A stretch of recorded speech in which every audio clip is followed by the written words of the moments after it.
ഇന്നിപ്പം നമ്മൾ മൂന്നാറിലുള്ള ഒരു ബ്യൂട്ടിഫുൾ സ്റ്റേക്കേഷനാണ് പരിചയപ്പെടുത്താൻ പോകുന്നത്. ഇതാണ് നമ്മുടെ എൻട്രൻസ്.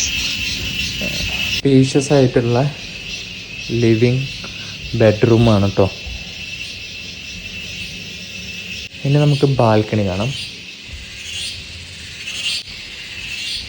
ലേക്കിൻ്റെ വ്യൂ ഒക്കെ വരുന്ന നല്ല മനോഹരമായ ബാൽക്കണിയാണ്.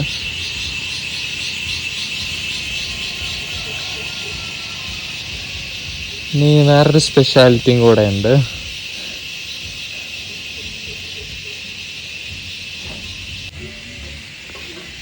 ഇവിടെ ഇങ്ങനെ ഒരു ഹാമോക്ക് കൊടുത്തിട്ടുണ്ട്. നമുക്ക് ഈ ഒരു വ്യൂ ഒക്കെ കണ്ട് ഇങ്ങനെ ഹാമോക്ക് കൊടുത്തിട്ടുണ്ട്. പിന്നെ നമുക്ക് ഈ ഡൗൺ ഏരിയയിൽ തന്നെ നമുക്കൊരു 2 പേർക്ക് സ്റ്റേ ചെയ്യാൻ പറ്റുന്ന. ഈ ഒരു സ്റ്റേനെ കുറിച്ച് കൂടുതൽ ഡീറ്റെയിൽസ് അറിയാൻ താഴെ കാണുന്ന നമ്പറിൽ കോൺടാക്റ്റ് ചെയ്യുക.